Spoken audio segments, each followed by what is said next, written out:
Magandang araw sa lahat ng ating mga pensioners, miyembro ng SSS, at sa lahat ng nanonood ng channel na ito. Ngayon ay may napakahalagang balita tayong pag-uusapan na tiyak na interesado ang maraming miyembro at retires. Kumakalat ngayon ang impormasyon tungkol sa pagtaas ng benepisyo ng SSS ngayong Abril 2026. Maraming nagtatanong, totoo ba na tumaas ang benepisyo? Gaano kalaki ang maaaring matanggap ng mga miyembro? At sino ang makikinabang sa pagtaas na ito? Kung ikaw ay isang pensioner o may kapamilya na tumatanggap ng SSS pension, mahalagang malaman mo ang detalye ng update na ito. Sa video na ito, ipapaliwanag natin kung ano ang ibig sabihin ng pagtaas ng benepisyo, kung bakit ito nangyari, at kung paano ito makakaapekto sa buwan ng pensyon ng mga miyembro. Sa paglipas ng mga taon, patuloy na ina-update ng Social Security System ang kanilang mga benepisyo upang matulungan ang mga miyembro na makasabay sa pagtaas ng gastusin sa pangaraw-araw na buhay. Isa sa mga layunin ng SSS ay siguraduhin na ang mga retires ay may sapat na suporta para sa kanilang mga pangangailangan tulad ng pagkain, gamot, at iba pang gastusin. Kaya naman tuwing may mga pagbabago o adjustment sa benepisyo, agad itong nagiging malaking balita, lalo na sa mga pensioners na umaasa sa kanilang buwan ng pensyon. Ngayon, pag-usapan natin kung bakit nagkakaroon ng pagtaas ng benepisyo. Isa sa mga pangunahing dahilan ay ang patuloy na pag-review ng SSS sa kanilang sistema upang masigurong sapat ang suporta na natatanggap ng mga miyembro. Habang tumataas ang cost of living, mahalagang i-adjust din ang mga benepisyo upang makatulong sa mga retires na masustain ang kanilang pangaraw-araw na pangangailangan.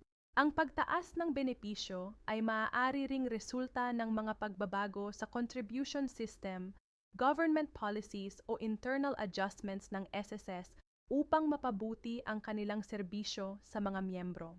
Ngunit mahalagang tandaan na hindi pare-pareho ang matatanggap na halaga ng bawat pensioner.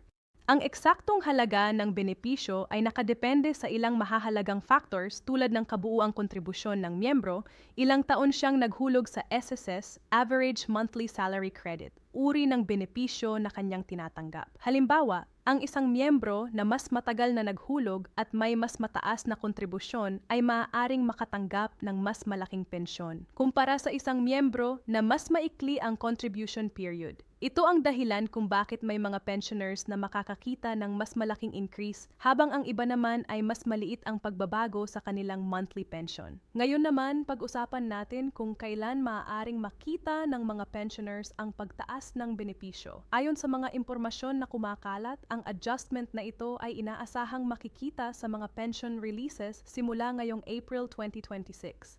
Ibig sabihin, ang ilang pensioners ay maaaring mapansin ang pagbabago sa kanilang ATM deposit o bank account kapag pumasok na ang kanilang buwan ng pensyon. Gayunpaman, mahalagang tandaan na ang eksaktong petsa ng pension release ay maaaring mag-iba depende sa schedule ng bangko at sa processing time ng sistema. Kaya mahalagang regular na i-check ng mga pensioners ang kanilang ATM balance o bank account kapag malapit na ang pension release schedule. Isa pang mahalagang bagay na dapat malaman ng mga pensioners ay ang kahalagahan ng tamang impormasyon. Sa tuwing may kumakalat na balita tungkol sa pagtaas ng benepisyo, may mga pagkakataon na nagkakaroon ng maling interpretasyon o exaggerated na impormasyon sa social media. Kaya napakahalaga na maging maingat at siguraduhin na ang impormasyon na inyong pinaniniwalaan ay mula sa maaasahang source. Ang layunin ng video na ito ay ipaliwanag ang mga posibleng pagbabago at tulungan ang mga pensioners na mas maintindihan kung paano gumagana ang pension adjustments. Sa susunod na bahagi ng video na ito, pag-uusapan naman natin kung magkano ang posibleng pagtaas ng benepisyo at kung paano malalaman ng isang miyembro kung magkano ang maaaring madagdag sa kanilang buwan ng pensyon. Kaya manatili hanggang sa part 2 dahil may mga mahahalagang detalye tayong ibabahagi na makakatulong sa inyong mas maintindihan ang update na ito tungkol sa SSS benefits ngayong Abril 2026. Sa part 1 ng ating video, napag-usapan natin ang tungkol sa balita na may pagtaas sa benepisyo ng SSS ngayong April 2026 at kung bakit mahalagang maintindihan ng bawat miyembro at pensioner kung paano ito makakaapekto sa kanilang buwanang pensyon. Ngayon naman sa Part 2, pag-uusapan natin ang tanong na gustong malaman ng maraming pensioners. Gaano nga ba kalaki ang maaaring madagdag sa kanilang pensyon? Una sa lahat, mahalagang maunawaan na ang pagtaas ng benepisyo ay hindi pare-pareho para sa lahat ng miyembro. Ang halaga na matatanggap ng bawat pensioner ay nakadepende pa rin sa kanilang contribution history at sa kanilang average monthly salary credit habang sila ay naghuhulog sa SSS. Halimbawa, ang isang miyembro na matagal na naghulog sa SSS at may mataas na contribution ay maaaring makakita ng mas malaking pagtaas sa kanilang pensyon kumpara sa isang miyembro na mas maikli ang contribution period. Sa kabilang banda, ang mga miyembro na mas mababa ang kontribusyon ay maaari ring makatanggap ng dagdag na benepisyo, ngunit maaaring mas maliit ang halaga kumpara sa iba. Isa sa mga dahilan kung bakit nagkakaroon ng adjustment sa benepisyo ay upang matulungan ang mga pensioners na makasabay sa pagtaas ng presyo ng mga bilihin at serbisyo. Sa paglipas ng panahon, tumataas ang presyo ng pagkain, gamot, kuryente at iba pang pangunahing pangangailangan. Dahil dito, mahalagang may mga adjustments na ginagawa upang hindi gaanong mabigatan ang mga retires. Ngayon, pag-usapan natin ang ilang halimbawa kung paano maaaring makita ang pagtaas ng benepisyo sa buwan ng pensyon. May ilang pensioners na maaaring makakita ng maliit na dagdag sa kanilang buwan ng pensyon habang ang iba naman ay maaaring makaranas ng mas malaking increase depende sa kanilang contribution record. Halimbawa lamang kung ang isang pensioner ay tumatanggap ng buwan ng pensyon sa loob ng maraming taon, maaaring magkaroon ng adjustment na magdadagdag sa kanilang kasalukuyang natatanggap na halaga. Ang eksaktong halaga ay maaaring mag-iba depende sa sistema ng computation ng SSS. Isa pang mahalagang bagay na dapat tandaan ng mga pensioners ay ang tamang pag-check ng kanilang pension deposits. Kapag dumating ang pension release schedule ngayong April 2026, mainam na i-check ang inyong ATM balance o bank account upang makita kung may pagbabago sa inyong natanggap na pensyon. Kung sakaling may mapansin kayong pagbabago o dagdag sa inyong pensyon, ito ay maaaring resulta ng mga adjustments na ipinatupad sa benepisyo. Gayunpaman, kung hindi naman agad makita ang pagtaas sa inyong pensyon, hindi ito nangangahulugan na kayo ay hindi kabilang sa adjustment. May mga pagkakataon na ang processing ng mga adjustments ay maaaring mangyari sa iba't ibang schedule depende sa system update at processing ng pension accounts. Kaya mahalagang maging mahinahon at patuloy na i-monitor ang inyong pension deposit sa mga susunod na buwan. Ngayon naman, pag-usapan natin ang isa pang mahalagang bagay na dapat tandaan ng mga pensioners ang pag-iingat laban sa maling impormasyon.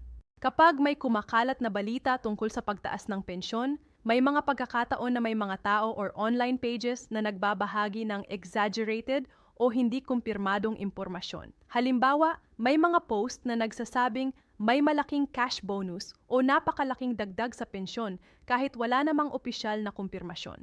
Ang ganitong mga impormasyon ay maaaring magdulot ng kalituhan sa mga pensioners. Kaya napakahalaga na maging maingat at huwag agad maniwala sa anumang balita hanggat hindi ito malinaw na ipinaliwanag o nakumpirma. Mas mabuting umasa sa mga malinaw na paliwanag at impormasyon upang maiwasan ang maling pag-asa o kalituhan.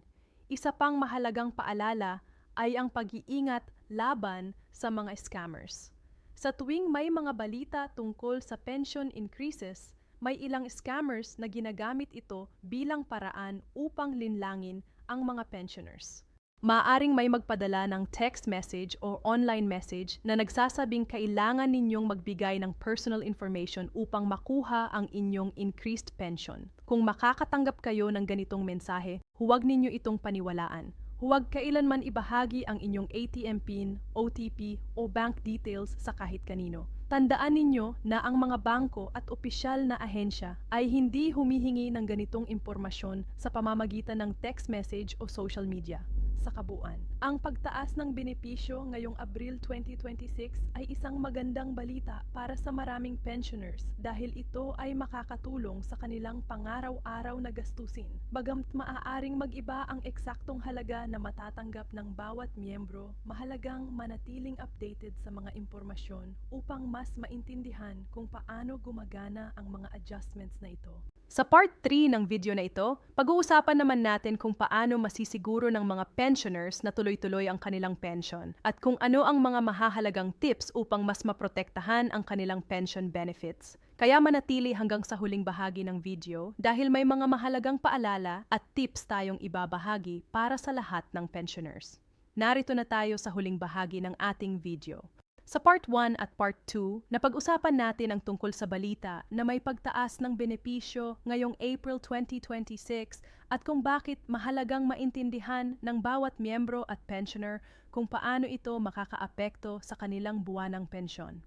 Ngayon naman, sa Part 3, pag-uusapan natin ang ilang mahahalagang tips upang masigurong tuloy-tuloy ang pagtanggap ng inyong pensyon at kung paano ninyo mapoprotektahan ang inyong benepisyo. Ang pensyon ay isa sa pinakamahalagang suporta para sa maraming retires. Para sa maraming pensioners, ito ang pangunahing pinagkukunan ng pera para sa pagkain, gamot, bayarin sa bahay at iba pang araw-araw na pangangailangan. Dahil dito, mahalagang siguraduhin na ang inyong pensyon ay ligtas at tuloy-tuloy na pumapasok sa inyong bank account o ATM. Ang unang mahalagang tip ay ang regular na pag-check ng inyong pension account. Kapag malapit na ang pension release schedule, magandang gawing ugali ang pag-check ng inyong ATM balance o bank account upang makita kung pumasok na ang inyong pensyon. Sa pamamagitan nito, mas mabilis ninyong malalaman kung may pagbabago sa inyong pension deposit. Kung sakaling may madagdag na halaga dahil sa adjustment ngayong April 2026, makikita ninyo ito agad sa inyong account. Ang ikalawang mahalagang tip ay ang pagtiyak na active ang inyong bank account. Kung ang isang bank account ay matagal na walang activity, maaari itong maklasify bilang dormant account. Kapag nangyari ito, maaaring magkaroon ng delay sa pagpasok ng pensyon hanggang sa ma-reactivate ang account. Upang maiwasan ito, mainam na gamitin o i-check ang inyong account paminsan-minsan upang manatiling active ito. Ang ikatlong mahalagang bagay ay ang pag-update ng inyong personal information kung kinakailangan. Kung nagpalit kayo ng mobile number, address o bank account details, mahalagang siguraduhin na updated ang inyong record sa bangko. Ang updated na impormasyon ay makakatulong upang maiwasan ang verification issues na maaaring magdulot ng delay sa pension deposits. Isa pang mahalagang paalala ay ang pag-iingat laban sa mga scam. Sa panahon ngayon, maraming scammers ang target ang mga pensioners dahil alam nilang ito ay regular na tumatanggap ng pensyon. Maaaring may tumawag o magpadala ng message na nagsasabing kailangan ninyong magbigay ng inyong personal information upang makuha ang inyong increased pension. Kung makakatanggap kayo ng ganitong mensahe, huwag ninyo itong paniwalaan. Huwag kailanman ibahagi ang inyong ATM PIN, OTP o bank account details sa kahit kanino. Tandaan ninyo na ang mga bangko at opisyal na ahensya ay hindi kailanman hihingi ng ganitong sensitibong impormasyon sa pamamagitan ng text message o social media. Ngayon naman, pag-usapan natin ang isang mahalagang mensahe para sa lahat ng pensioners. Ang inyong pensyon ay bunga ng maraming taon ng inyong pagtatrabaho at kontribusyon sa sistema. Ito ay benepisyo na inyong pinaghirapan at karapatan ninyo bilang miyembro. Dahil dito, mahalagang mapangalagaan ninyo ang inyong pensyon at maging maingat sa anumang sitwasyon na maaaring magdulot ng problema sa inyong account. Ang pagtaas ng benepisyo ngayong Abril 2026 ay isang magandang balita para sa maraming miyembro at pensioners. Bagamat maaaring mag-iba ang eksaktong halaga ng increase na matatanggap ng bawat miyembro. Ang mahalaga ay patuloy na nagsisikap ang sistema na mapabuti ang suporta na natatanggap ng mga retires.